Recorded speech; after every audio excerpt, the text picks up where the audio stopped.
कर्क राशि वालों, सेनापति मंगल का तांडव देखेगी पूरी दुनिया। एक नया अध्याय शुरू हो चुका है।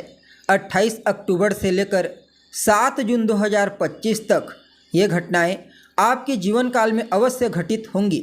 जी हाँ, अगर आप भी एक कर्क राशि के जातक हैं, कैंसर साइन के, या फिर आपका लग्न कर्क राशि का लग्न है, तो आज का यह ज्योतिष का कार्यक्रम आपके लिए बड़ा ही खास और विशेष कार्यक्रम साबित होने वाला है। क्योंकि आज हम बात करेंगे ग्रहों के सेनापति मंगल ग्रह के गोचर प्रभाव के बारे में।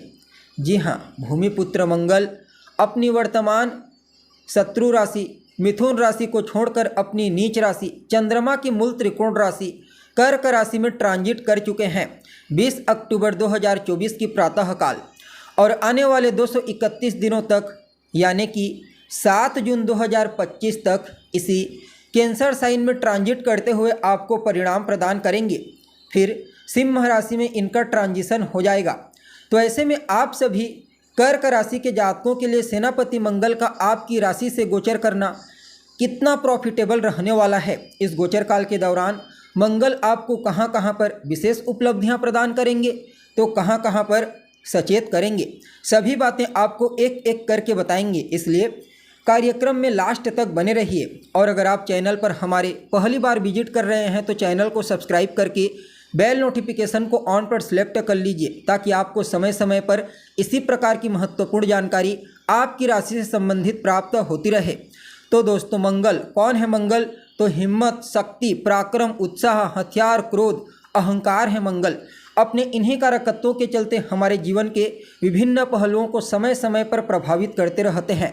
जन्म कुंडली में सेनापति मंगल का मजबूत होना, बलवान होना जातक को निडर, साहसी, पराक्रमी और हर मुश्किल परिस्थिति का सामना करने वाला बनाता है।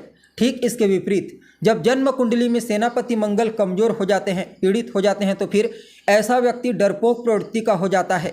छोटी छोटी समस्याओं से शीघ्र घबरा जाता है, मैदान छोड़कर भाग जाता है और अपने जीवन काल में कोई श्रेष्ठ सफलता हासिल नहीं कर पाता। क्योंकि जीवन में विशेष ऊंचाई पर पहुंचने के लिए, सफलता प्राप्त करने के लिए रिस्क लेने की ज़रूरत होती है। और ऐसा जातक जिनकी कुंडली में मंगल कमज़ोर होते हैं, रिस्क लेने से डरते हैं। वैसे तो देखा जाए तो गोचर में मंगल एक राशि में ज़्यादा दिनों तक नहीं रहते, 40 से 45 दिनों तक रहते हैं। लेकिन इस बार कर्क राशि में गोचर करते हुए सिंह राशि में अभी नहीं जाएंगे, बल्कि पुनः वक्र होकर के मिथुन राशि में जाएंगे और फिर वहां से मार्गी होकर कर्क राशि में आएंगे। इस प्रकार पूरे 231 दिनों तक आपको मंगल मिथुन और कर्क साइन में ट्रांजिट करते हुए परिणाम प्रदान करने वाले हैं। अब आप सभी कर्क राशि के जातकों के लिए मंगल अति विशिष्ट योग कारक ग्रह के रूप में कार्य करते हैं। कारण यह आपके पंचम भाव और दसम भाव अर्थात कर्म भाव के स्वामी बनते हैं, और आपके फर्स्ट हाउस यानी कि लग्न स्थान से इनका गोचर करना कुछ मामलों में किसी वरदान से कम नहीं कहा जा सकता। सबसे पहले तो मंगल अपने इस गोचर काल के दरमियान आपकी पर्सनैलिटी, आपके व्यक्तित्व को निखारने का प्रयास करेंगे। चाहे कार्य क्षेत्र में हो, सामाजिक जीवन में हो या फिर पारिवारिक जीवन में, आपकी पर्सनैलिटी इस गोचर काल के दौरान हर किसी को प्रभावित करेगी। वैसे तो शनि अभी आपके 8वें स्थान से चलते हुए आपके जीवन काल में संघर्ष की स्थिति को बढ़ाए हुए हैं। मानसिक टेंशन और तनाव टॉक्सिक की तरह आपके जीवन में कार्य कर रही है। लेकिन मंगल का आपके फर्स्ट हाउस से ट्रांजिट करना भले ही नीच राशि में है, लेकिन आपके अंदर एक अलग ऊर्जा, एक अलग उत्साह, एक अलग उमंग का संचार करेंगे, जिससे आप अपने कार्य क्षेत्र में विशेष रूप से एक्टिव हो जाएंगे। इस दृष्टिकोण से मंगल का यह गोचर आपके लिए अत्यंत ही श्रेष्ठ साबित होने वाला है। जैसा कि आपको मालूम है, मंगल के पास 3 दृष्टियां हैं। जहां गोचर करते हैं जिस भाव में, वहां से चौथे स्थान को, 7वें स्थान को और 8वें स्थान को आगे देखते हैं। अब देखिए, मंगल आपके फर्स्ट हाउस में है तो इनकी चौथी दृष्टि 4th हाउस पर, 7वीं दृष्टि 7th हाउस पर और 8वीं दृष्टि 8th हाउस पर रहेगी। और मंगल आपके लिए 10 और 5th हाउस के ओनर बनते हैं। तो इस गोचर काल के दरमियान जहां आपकी पर्सनैलिटी में, आपके व्यक्तित्व में काम करने का भूत सवार रहेगा, आप जितना ज़्यादा हो सके मेहनत करेंगे, ताबड़तोड़ मेहनत करेंगे। जी हाँ, जितना आप पहले काम करते थे, जैसे मान लीजिए 12 घंटे में आप 6 घंटा, 7 घंटा, 8 घंटा काम करते थे, तो अब आप 10 घंटा काम करने लगेंगे। क्यों? क्योंकि मंगल आपके अंदर कार्य करने की ऊर्जा का एक अलग प्रकार से संचार करने का कार्य करेंगे। चौथी दृष्टि से भौतिक सुख सुविधा, भूमि, भवन, मकान, वाहन, इनसे संबंधित कार्य आपके संपन्न होंगे। इनसे संबंधित कार्यों में आपको विशेष लाभ मिलेगा। लेकिन एक सिक्के के दो पहलू होते हैं। ठीक इसी प्रकार से मंगल एक अग्नि तत्व के ग्रह हैं, जहाँ गोचर करते हैं जिस भाव में और जिस जिस भावों पर उनकी दृष्टि जाती है, उन भावों से संबंधित रिश्तों में तनाव उत्पन्न करते हैं। तो मंगल अपनी चौथी दृष्टि के प्रभाव से माता के साथ रिश्तों में तनाव उत्पन्न करेंगे। गर्माहट अर्थात वैचारिक मतभेद, तालमेल में कमी, झिकझिकबाजी अवश्य देखने को मिलेगी। लेकिन प्रॉपर्टी के लिए, चाहे आप बेचना चाहते हैं या खरीदना चाहते हैं, मंगल की चौथी दृष्टि अमृत के समान कार्य करेगी।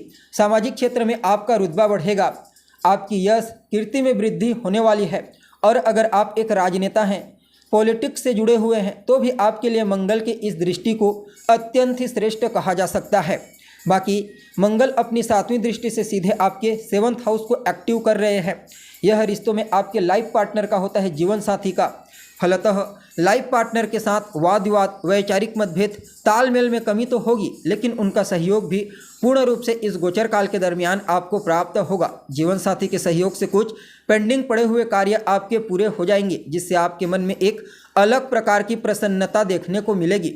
जी हाँ, और वह सभी जातक जो व्यापार करते हैं, चाहे स्वतंत्र रूप से व्यापार करते हैं या फिर पार्टनरशिप में व्यापार करते हैं, मंगल की दृष्टि 7वीं दृष्टि पहले तो उन्हें फाइनेंशियली मजबूती प्रदान करेगी, फिर व्यापार को विस्तारिता प्रदान करने के लिए कुछ नए आइडियाज़ उनके दिमाग में आएंगे। अगर आप चाहें तो अपने लाइफ पार्टनर के साथ या फिर किसी और अन्य व्यक्ति के साथ मित्रता करके पार्टनर बन के किसी नए कार्य की शुरुआत भी कर सकते हैं। उसके लिए भी यह समय आपके फेवर में रहेगा। बाकी इनकी जो 8वीं दृष्टि है वह आपके 8वें स्थान पर जा रही है। वैसे मंगल की 8वीं दृष्टि आपको आकस्मिक लाभ प्रदायक साबित होगी, आकस्मिक धन प्रदायक साबित होगी। लेकिन गाड़ी चलाते समय, वाहन चलाते समय सावधानी बरतना आवश्यक है, अन्यथा छोटी मोटी चोट चपेट की दुर्घटना को भी अंजाम दे सकते हैं। तो इस बात का आपको विशेष रूप से ध्यान रखना है। बाकी स्वास्थ्य के दृष्टिकोण से तो लगभग 80% अच्छा कहा जा सकता है, लेकिन अभी शनि के मार्गी होते ही फिर से स्वास्थ्य में थोड़ा प्रतिकूल प्रभाव पड़ेगा, इसलिए स्वास्थ्य का भी आपको विशेष रूप से ख्याल रखना है। बाकी पंचम भाव और कर्म भाव के कंट्रोलर हैं, तो जहां एक तरफ पंचम भाव से संबंधित पॉजिटिव घटनाएं, जैसे कि संतान की तरफ से किसी भी प्रकार की कोई शुभ समाचार की प्राप्ति का होना, आपके रुके हुए कार्यों का पूरा होना, लॉटरी, सट्टा, शेयर, इन क्षेत्रों से धन की प्राप्ति का होना, या फिर किसी के साथ आप रिलेशनशिप में हैं, सामने वाले की तरफ से कोई गिफ्ट, सरप्राइज गिफ्ट का प्राप्त होना, ऐसी चीज़ें अवश्य ही आपके जीवन काल में घटित होंगी। और विद्यार्थियों के लिए तो कहना ही नहीं, चाहे फिर किसी भी फील्ड के विद्यार्थी क्यों ना हो, सेनापति मंगल की कृपा उनके ऊपर मजबूती से बरकरार रहेगी। बाकी कर्म क्षेत्र में आपका दबदबा बढ़ेगा, आपका वर्चस्व, कार्य करने की क्वालिटी में निखार आएगा, यानी कि आपका प्रदर्शन बड़ा ही ज़बरदस्त रहने वाला है, जिसके चलते आपके साथ काम करने वाले, आपके सहकर्मी और आपके उच्च अधिकारी, सीनियर अधिकारी, आपके बॉस अवश्य आपसे प्रभावित होंगे। और हो सकता है इस गोचर काल के दौरान आपको किसी प्रोजेक्ट में लीड करने का मौका मिल जाए, यानी कि 10वें भाव से संबंधित, कर्म से संबंधित बहुत सारी पॉजिटिव घटनाएं घटित होने वाली है। और उन लोगों के लिए तो कहना ही नहीं, जो लोग सेना, मिलिट्री, पुलिस फोर्स इत्यादि से जुड़े हुए हैं, उनको मंगल की सकारात्मक कृपा अवश्य प्राप्त होगी। जो जातक लंबे समय से गवर्नमेंट सेक्टर में जॉब के लिए प्रयत्नशील हैं, उनको भी कोई शुभ समाचार की प्राप्ति इस गोचर काल के दरमियान देखने को मिलेगी। यानी कि कुल मिलाकर के देखा जाए तो आप सभी कर्क राशि वालों के लिए सेनापति मंगल का आपके राशि से गोचर करना बहुत ही अच्छा रहने वाला है। इस समय को बेहतर बनाने के लिए आप गाय की सेवा करें, गाय को हरा चारा खिलाएं।